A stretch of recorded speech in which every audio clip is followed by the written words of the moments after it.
Today we are going to go over some tips and tricks on how to get your isopod colony breeding and keep them breeding. For the most part, it's pretty easy, but every now and again you can hit some snags, and these tips will help you along the way. If you're new here, I'm Danielle with Danielle's Critters. I love sharing educational information about the animals that I keep, breed, and offer to the public. But I also just love teaching, so I share a lot of different knowledge along the way. And I would love it if you stuck around and learned more about how to keep your isopods breeding. When you first set up an enclosure, you will have plenty of nutrients in the soil, and you do not need to supplement feed a whole lot because you want your isopods to get settled and to eat the nutrients that are available. Now, depending on how many you start with will depend on how many you see when you flip over your cork bark or hides. This one was actually started with, I believe, 50 individuals, so a much larger number than a 10 count. And you can see quite a few of the little albino vulgaires there. They're so cute. Anyway, so it's pretty easy once you've got your setup started to mostly leave them alone and then supplemental feed only every now and again. Once your bin has been around for a while and you have lots of little babies, then it is a good idea to start supplementing the food if you are wanting them to multiply. These here rubber duckies have some reptilinks that didn't get eaten by the hognoses. So I do not know if they'll like them, but they're in there. The springtails obviously do like them. You do see a bunch of little baby rubber duckies. These are a mixed rubber duckies, so there's the dark ones and the blonde ones in here. And it's they're definitely multiplying. So the first tip is to get them on a schedule and make sure that you are regularly feeding. If you are wanting your colony to multiply really well, then you want to feed them twice a week, and you want to make sure that they have the appropriate moisture depending on their variety. So like the rubber duckies here need to be a little moister than some of the other species, and you want to make sure that you are doing that. So if you have a colony that's been set up for a while and you see adults and you flip over the hides and the cork bark and you don't see any babies, then this is a good sign that you need to adjust something.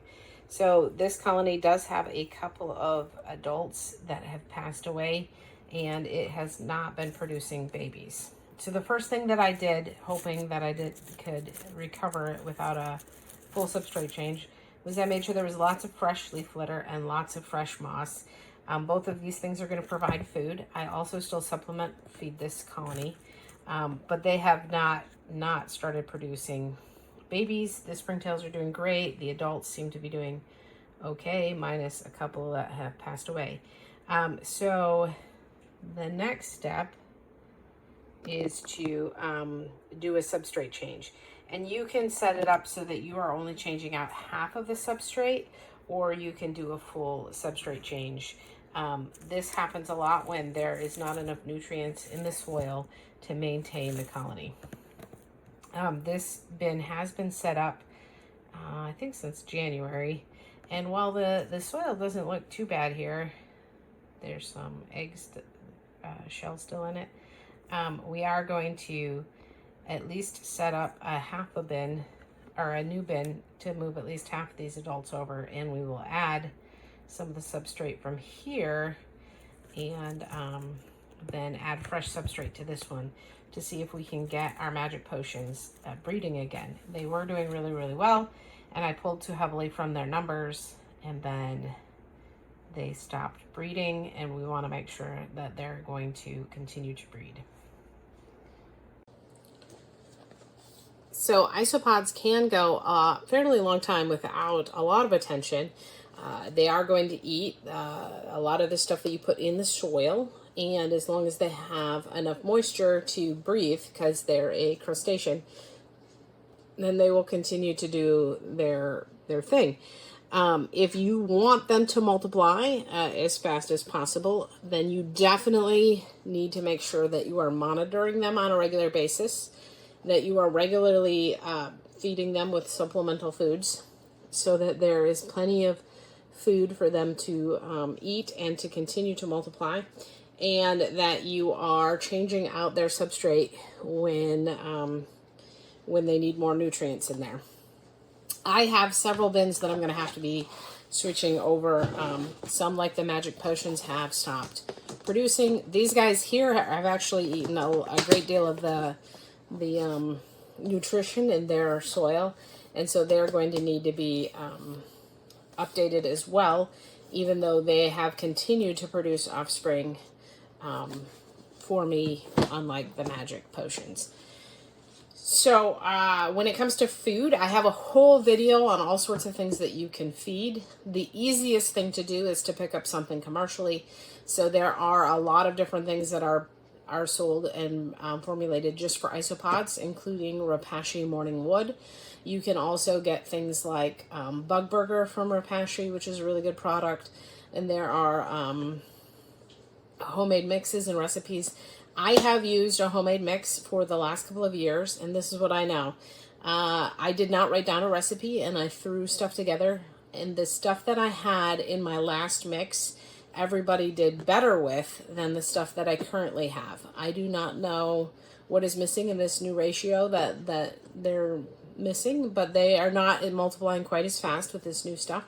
And because I have so much on my plate to do, I will actually be moving to a commercial food in the near future. I am looking at doing a mix of Morning Wood and Bug Burger to see if that increases the numbers even further while reducing my labor. I know I don't make food very often, but with all of the animals that we're feeding, because we're doing isopods, I also feed my mix to the roaches and a little bit to the millipedes.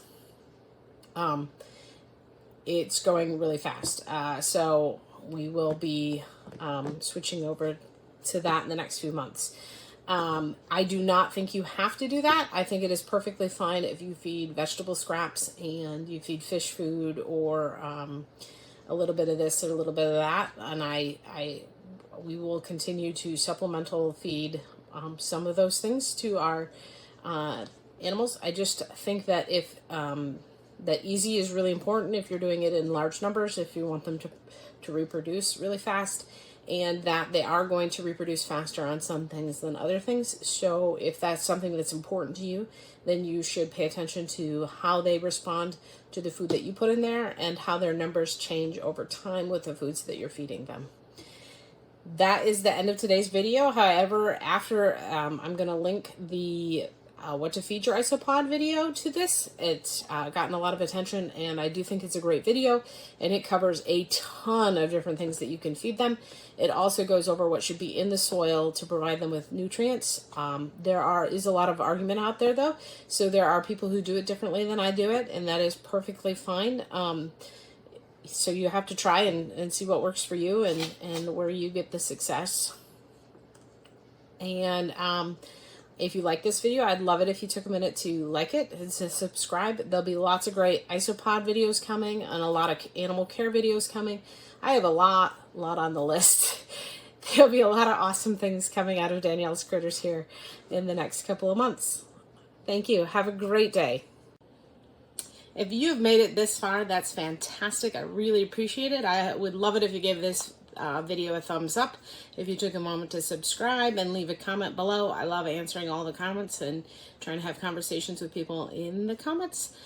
And next up, we have a screen that will show you all the species that I'm working with, although it doesn't break down all the different isopod species. And then YouTube will recommend a great video for you to watch more cool critter content. I really thank you for being here, and I hope you have a wonderful day.